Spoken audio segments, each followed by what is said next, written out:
Good morning. Welcome to this edition of Rich Urban Show. We're very happy to continue and on this discussion about strengthening families and communities. We have Richie Robb on today. You may remember he's was running for Attorney General, and we're very happy to talk about this very important topic of strengthening families and communities. So, if it's okay with you, Mr. Robb, I'll just share a few slides, and then we'll hear your ideas and anything you want to share and continue the discussion. Works for me, yes, sir. Okay, so I'm going to share the screen here. Okay, there's a few thoughts and I have about it. I want to make a premise and share a couple slides about the issue of strengthening families.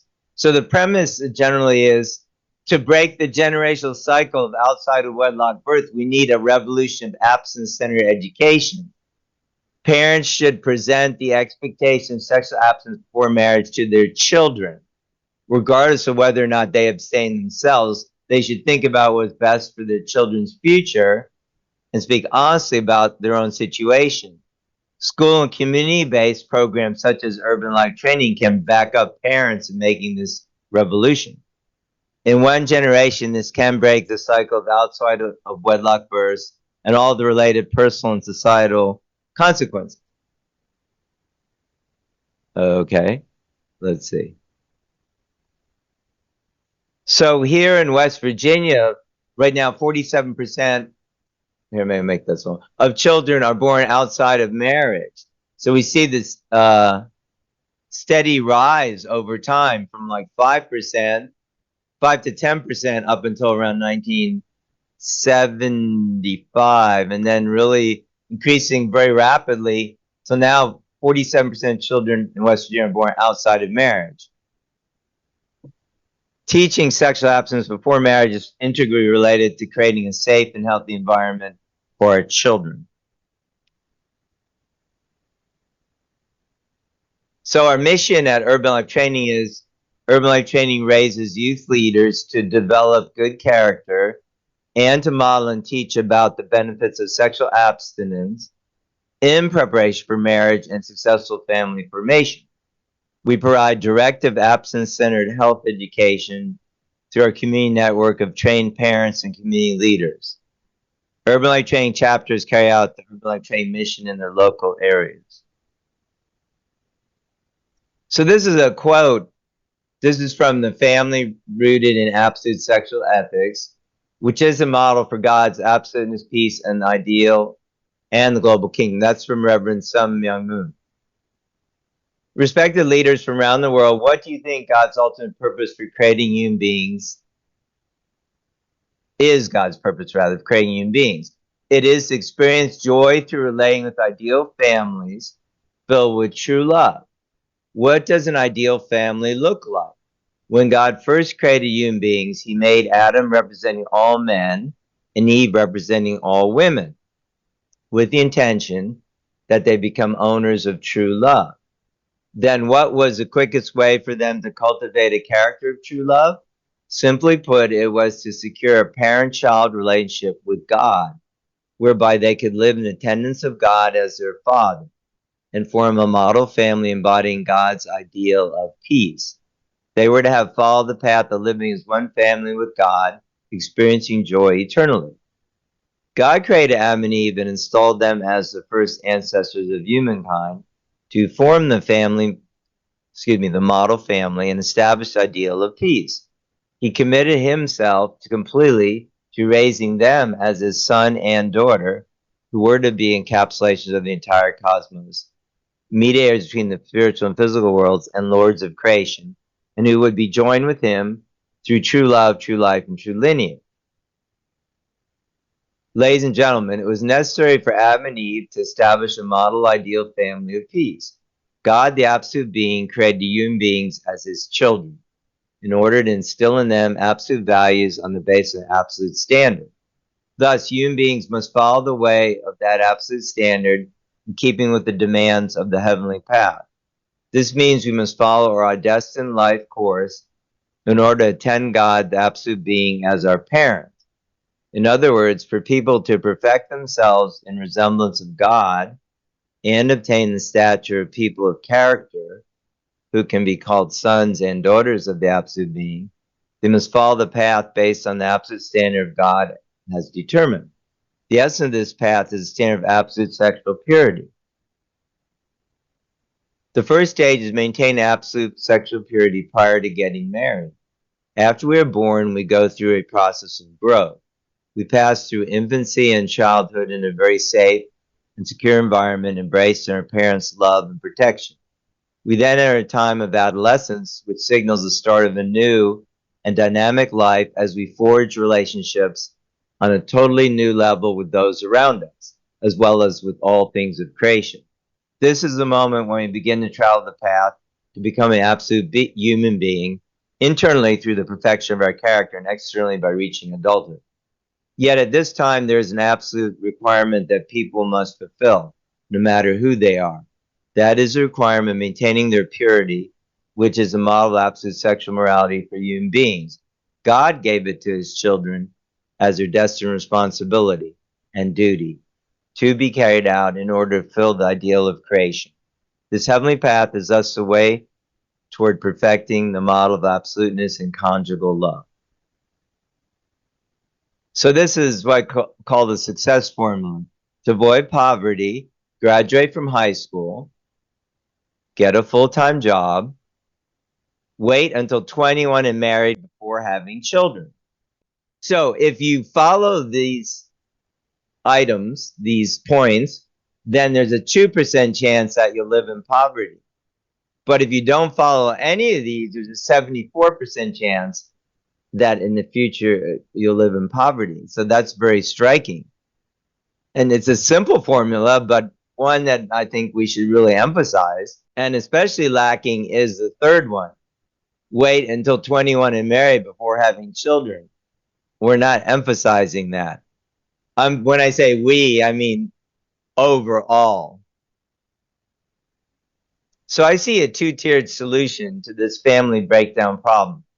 One, teach sexual abstinence before marriage and fidelity within marriage to our children. Regardless of our own situation, we should think about what's best for our children, and we could teach them that. Two, create a movement of marriage that is God-centered. UnionStation.love is a matching site for singles who practice sexual abstinence before marriage or who have returned to sexual abstinence before marriage can find a marriage partner. That's a project of Urban Life Training, which it says here. Okay. This is a site, UnionStation.love. We just completed it. We have a very nice marriage preparation course. We call it the Blessing of Marriage Preparation Course. All the members take it. So a number of people are taking it now, and then they'll be able to make like a profile. So this is centered on marriage. And so individuals 21 or older are welcome to join. But also we encourage parents to help their adult children. Just because their child is 18, 19, 20, whatever, doesn't mean that their responsibility is completely ended. I believe, and we've also practiced that like with their own daughters married now, that the parents should help their children. And so you can work with your child on this site, or, just join the site yourself if you're single. And married couples also have that very nice marriage education class. So that's really good for married couples too, to refresh and, strengthen their marriage. I just wanted to share those few thoughts. So yeah, I just love to get your thoughts. I mean, any thoughts you have in response to that, but in general, like this whole topic of strengthening families, of, having more married children. First of all, your reaction to that in general, the importance of that, and then any thoughts on how to accomplish that. And specifically also, if you have any response to what I was sharing, or if you have something prepared that you want to share, please feel free to share it now. Okay, well, thank you. I when you contacted me a few days ago to appear on the show, appreciate your doing so. I gave the matter a lot of thought, discussed it very briefly with my spouse, and she's here, and maybe she'll join in if it's okay. Yeah, that's perfect. Yeah, well, I should have my better half. Here she comes. Here comes my bride of more years than I'm going to say, but we certainly met the criteria of being over 21 and or whatever all those things were. And I'm not sure how much my wife Graduate from wants high to do school. I'm in her probably you did singing. that one. Well, I don't have, I'm a mess, so I don't know if I really want to, Yeah, but well, yeah. we can get you in there.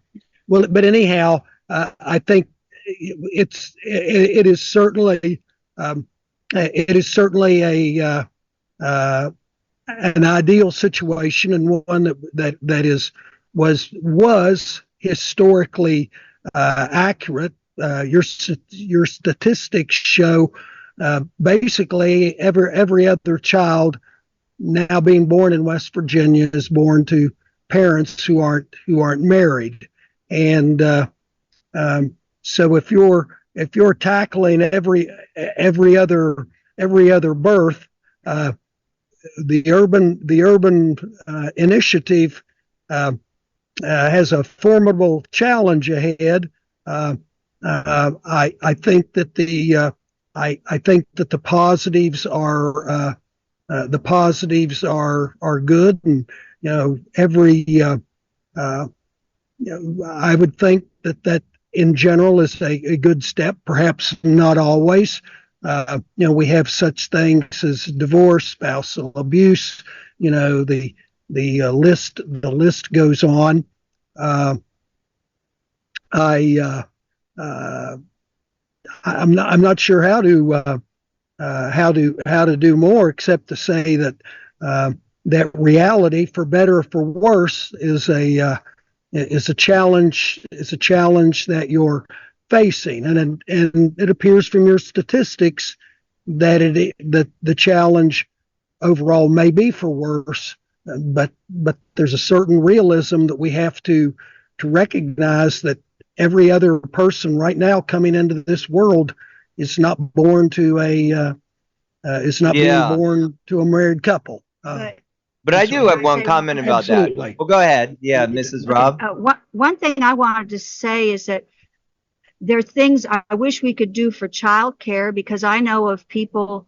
I'm a retired teacher, and I taught all this year, and there are people who they don't get married because the cost of childcare, and as a single mother, they get help or a lesser rate, and they are very much looking forward to the time when the children are out of childcare and they can afford to get married and take care of,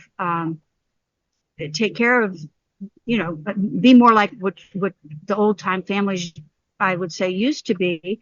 I think there's a reality now that in most households women work, and that didn't used to be the case. So I wish Right. that we could address some of those practical things that would make it Yeah. easier for people Yeah. I too. guess our approach is more, those are necessary things. I mean, if, the parents can't make ends meet, like my mom can't stay home or whatever, then, Right. or doesn't want to, then, and needs childcare, that's right. It is expensive. What I guess the point I was making is like a common reaction might be like what you're saying, well, a lot of children, almost half are born outside of marriage. But my point about it is like, and I actually till 8 years ago I was in D.C. I moved out here to Shenandoah, on the very very far eastern part of West Virginia in Harpers Ferry. So working in D.C. and in the city, uh, it's a lot of the children, as you well imagine, most 75% probably plus didn't come from two-parent homes. So what I'm getting at is like they hadn't heard about this option. They weren't thinking about it. They didn't know. Some of the children don't know, or maybe quite a few, any couples who are married or their own parents, aren't married. So I don't think that excludes teaching this. And I think from the parental viewpoint, I've also run into some of the parents or talked to them, over the years who were like in our program. Some listened, some didn't, but they, maybe said, "Oh, Mr. Urban, I wish I would have paid attention. I was, 16, 17." Some are married. I've been to some weddings, and that's real good. So the point being that even those parents, even if they didn't follow that formula, they still realize it's a good one. And so the point I'm making is not to like say, oh no, you're so terrible, you didn't follow the formula, but more like how can you, benefit the next generation instead of just passing down like, oh, mom wasn't married, I'm not getting married, mom and hopefully dad, can guide them to, oh, hey, it's true, I wasn't married, but hey, it's so much better. I really should have been, and these are the reasons and things like that. What do you think about that idea? In other words, breaking the cycle. Well, we're not like denying, that that's reality. What do you think? Well, that would be, that would be a positive thing to do. I don't see. I, I think it's a positive thing to do. I think it's an attempt to deal with the reality that's out there. Again, the statistic is if those, and I have no reason to doubt it, every other child is born outside of a marriage. Yes, that is And if the true. child, yeah, And even that nationwide is 40%, but yeah, almost Wow. half here in West Virginia. and your statistics are those statistics have the family being a fundamental part of our part of human existence. This and support the statistics as they are, if improved upon, would make for a better society. I do not challenge that. But I think, and I think efforts like what you're trying to do are admirable, and certainly need to be in place, and more effort and assets attached to that.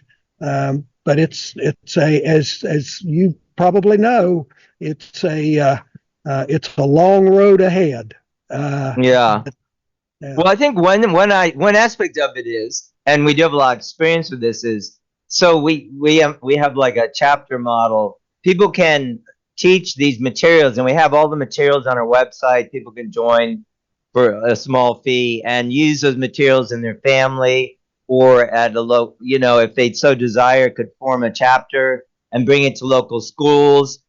Talk to the principal of the school, and if the principal is open to it, it would be like a extra curriculum for them. We've worked with, of course, health teachers because that makes sense. But also, we sometimes the principal will ask us to work with just a teacher they think is interested in this. So I remember the very first teacher we worked with was earth science teacher, and then the physics teacher heard about it, and he said, "Hey, I like that for my." So it doesn't. It's not always necessarily a health or whatever teacher, and just yeah, students benefit. And then we have the second part is forming clubs. So we have these clubs like star leadership clubs where the students are interested, which usually we find out by taking a survey after we go to the class is about like 20%. They get to join and they become peer counselors for the other students who want to, talking why it's good to resist peer pressure and teaching about that and talking about why they're abstinent and things like that, and also having some fun activities. So I think that's a very positive thing. And if we could implement that widely, I know it'll have a very positive effect. What do you think?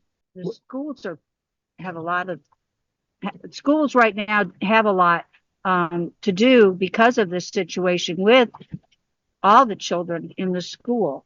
And the more support, the better. Of course, the best support's coming from a family. The more family support. Right, that's right. In the schools, there are a lot of grandmothers that are fabulous, helping to hold families together. And it's hard. It's very hard. The schools are involved more with the health care, the psychological care, just because so much has been going on, and that it is. I think the more help you can give any child, and the more support they can have, the better. But the schools right now, a lot of them are carrying a heavy load, and some of them have very good support from different systems. Like I know the governor started one where there was a care system. Some of them, we have some legal services. So, and it's something stronger across for all of them. I mean, not all the schools get these benefits. Some do, some don't. Well, isn't the free lunch program now just for everybody? There's no distinction, and I think we now have breakfast. And I know Yeah. when we had really bad storms in the western part of the state a few months ago, the school cooks were coming in and making box lunches that were then being delivered out to the out to the students' homes because they weren't able to come to school to eat. And Yeah. you have the community pitching in, and it has to. And it's not that it should. I think it should, but it has to. Otherwise, we're going to things are going to be even worse. Yeah. So I think, yeah. So that's more like those programs. I think they're necessary. We have them like at my local elementary. I volunteer for, interesting. I volunteered last year for a kindergarten teacher because I met her and I said, what am I going to do? Because I traditionally work with like middle high school. So I just come in and help. So I did. But anyway, point is, yeah, I think they do have the breakfast and lunch. I mean, I'm sure they do for the children, and anyone can get it. I think actually anyone in the school can get it. They have it because there's a certain percentage who are like qualified for it or whatever. Yeah, that's good. I just think what's more lacking is the well, you could call it internal or the causal factor. Like I don't see a lot of people, like you hear reporting all the time about whatever crisis is happening, and there are many, whether it be teen suicide or opioid epidemic or education outcomes are level or going down instead of up, but you don't hear a lot about what I'm talking about, like saying, okay, why is this happening? Oh, okay, well, golly, now 25 years ago, no, 50 years ago almost, 5 or 10% of children lived outside of a stable family or whatever. Let's just say a two-parent married family. Now it's 50%. Maybe we should, or definitely we should do something to change that. I don't see that discussion much, or what do you think? Well, I don't see it. I don't see it either, and it's certainly a logical approach that I don't see downsides to that. But again, it's taking on a situation that you're correct also in saying that has now getting a historical background to it, or a background to it of habit and custom of families that there was not a two-parent family. The children are now giving birth to children. Why should I get married? My father didn't, or my mother didn't. And it is a common sense approach. It is approach that I think has many positives to it, but it has a long uphill climb. And in the meantime, we have children being born as we speak, and are out there in our society, growing up and being socialized and being cared for or not cared for. And that old adage of it takes a community or a village to raise a child, well, really it's going to have to in many cases, and the government's doing certain things, probably not enough, but if something's not done, I think the problems of, if we're just speaking of West Virginia, are not going to get any better. And I think for your part of the state, the Eastern Panhandle is now an anomaly in West Virginia.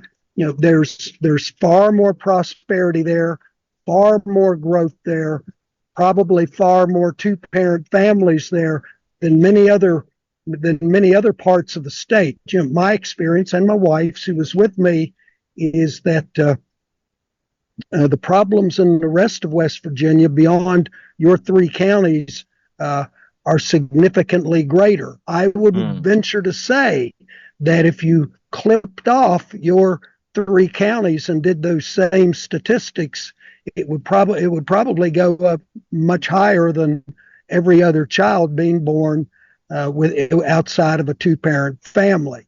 And you know, and it would be a wonderful approach to take all over the state. But you know, we're coming from a part of the state that that I am certain has far more significant challenges in the area that we're speaking about today than Jefferson County, Berkeley County, and Morgan counties.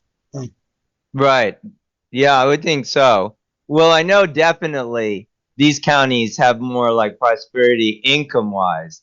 I think there's no doubt about that, you know. But and then I'm not sure if the statistics of marital togetherness or whatever, how many two-parent families, but yeah, definitely. So I mean, I think of course we do need the practical approach of what we can do in the current sense. But I don't know. I kind of like think is my specialty more like trying to think of it in a broader way. And we've had like good success, good reception.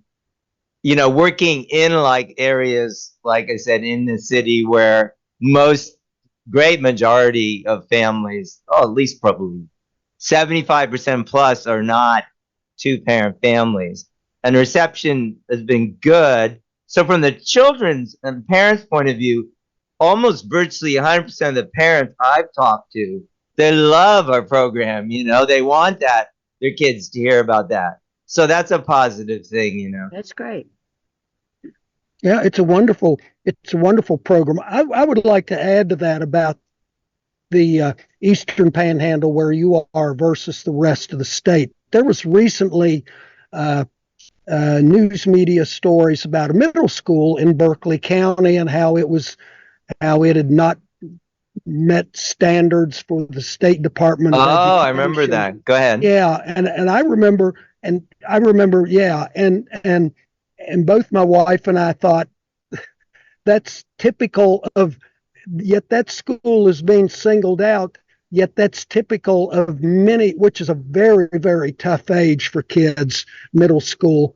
That is more typical of middle schools throughout West Virginia than not. And yes, those problems were, they're correct in bringing those up, but those are problems that are not just confined to one school in Berkeley County, but not most, but many schools in the rest of the state that are not being singled out. And are they not reporting that data that the Berkeley County school reported or were discovered having those problems? But the middle school problem is not just confined to a single middle school in Berkeley County. It's across the state, and in many cases, I suspect worse than the Berkeley County school. You know, I remember reading about that recently. You're right. It is kind of not odd that they're talking about it, but that, you know, that one school. Yeah, you know, like I said, working in schools, you know, I know that those kind of things come up and it can be chaotic. I've experienced that. And even, you know, teachers are sometimes in a lot of stress. Even the kindergarten teacher I was volunteering for at Blue Ridge Elementary here, she was telling me, you know, even in the kindergarten, there are issues of kids throwing stuff around or whatever, getting out of hand. In kindergarten, never mind middle school or whatever. So, yeah, I mean, you're right. I mean, so, again, I think we have to get more at the core, but also, like you're saying, maybe being more honest, like what's the, not, or just what's the issue? Like, to me, it's frustrating that, you know, most news reporting doesn't talk about the core issues, like why is all this stuff going on? What, like whether it's crime or teen suicide or drug abuse, all those are related to what we're talking about. We should be talking about and what can be done about it. I think it should be a common discussion. It's not, though. I don't see it. No, and the kids are raising themselves too a lot because families, both parents. Talk to him. Yeah, both parents are working, and unfortunately, a lot of children are home alone, and then they go to school, and you have a teacher trying to have classroom management and discipline, and these children are used to being their own disciplinarian. They've raised themselves. Moms, they have both people working, and so oftentimes they're home alone for long periods of time, and then they go to school and they don't think they need to listen to the teacher. It's a whole different dynamic than it used to be as far as in the schools. And any teacher you talk to could tell you that. I think at any level. Okay. Yeah. It's kindergarten through high school. Well, if I might, can I share my action slide? You can comment on it. I have one other slide. Is that okay? All right. Okay. Oh, and then maybe we can come to a conclusion. Of course, this will be an ongoing discussion, but I think it's important, like you said, to discuss it. Okay, action steps. So, become a member of Urban Life Training. So, like I said, we have all kinds of materials like recorded training seminars, and of course all the materials we use in the classroom, and many videos and lessons which you can use with your children, or if you want to use them other places. Yeah, so you gain access to all of our character and app-centered education materials. So I encourage you to do that. Also, it supports our organization. It's fairly nominal. It's like $49 a year for a subscription. So B, form a chapter of Urban Life Training in your local area. So that means getting with another person or two and, form a chapter, and then you can bring the materials out to your middle school, high school, church, community organization, 4-H, wherever you want to bring it. 2, teach Urban Life Training programs to start leadership club in your local middle or high school, which is basically what we just said. 3, become a member of unionstation.love. So that's our new matching site. So yeah, so it's supposed to say, find your eternal match there. Yeah, so that's an important part of is, I believe, parental responsibility should extend to helping their child find a suitable marriage partner. Our site is designed for that. Singles can join, but also parents can work with their children. Assist your adult child in finding an eternal match. I think that's maybe you'll have some comments on that. I think it's not so common, but we did it with our daughter. So it's important, I think, for parents. Receive marriage strength education, elevate your marriage, eternal blessed marriage. You can also take the course we have there as a married couple, which is very valuable. And 4th, create a public awareness campaign by getting your local Board of Education to adopt the resolution for character and aptitude education. Recruit parents and neighbors to support this effort. We did not read that, but we have a resolution for that purpose, which you could bring to local Board of Education, letting them know that you'd like this kind of education. And then if you have a chapter of Urban Life Training, you can assist them in providing that education. And I think, yeah. So yeah, I just wanted to share those points. Did you have a comment about any of them? Well, to me, I would say, on your action steps, most of those are of an individual initiative that people can choose or reject or modify to their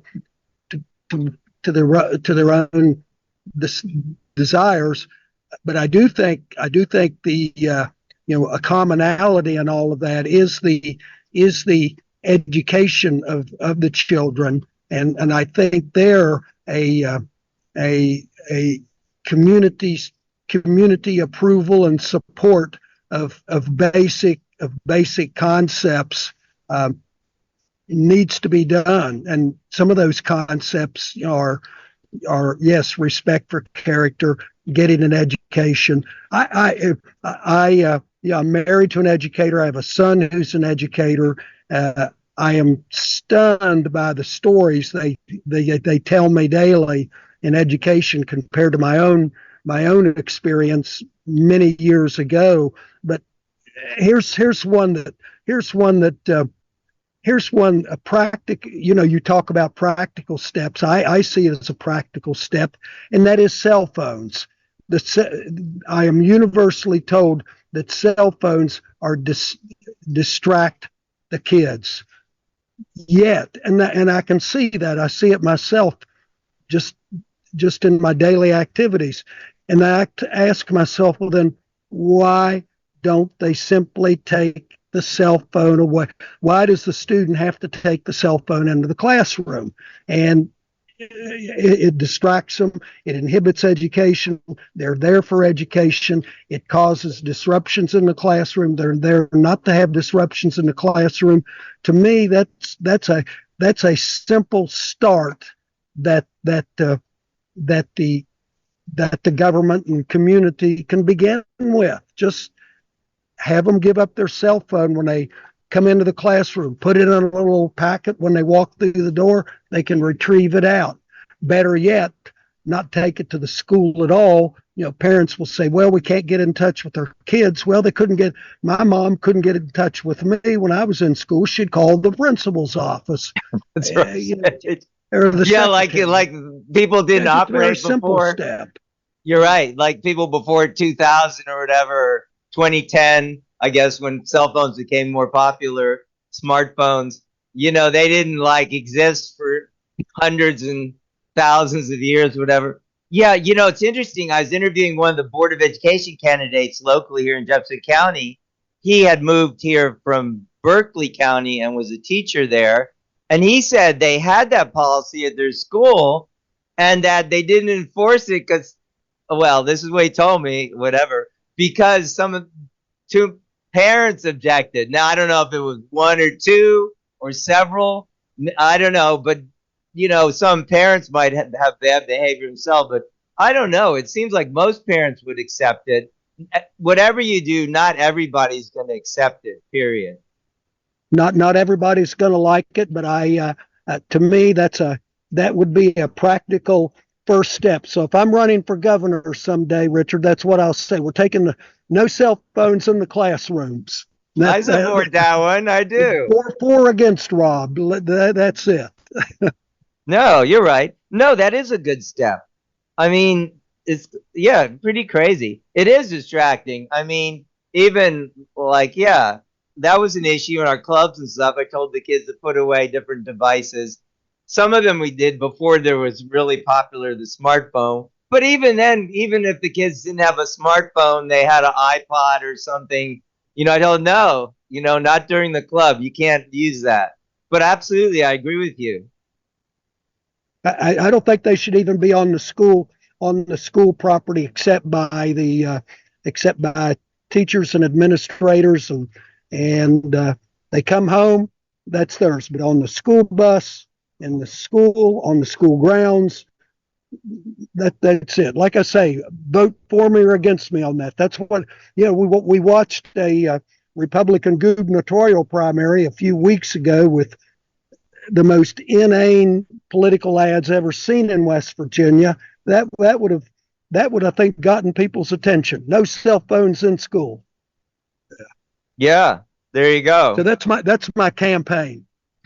That would probably be better than a lot of what you heard about. Yeah, I know what you mean. I gotta, like everybody else, I got this stack of mailers like this with all this negative stuff on it. I think I know what you're talking about.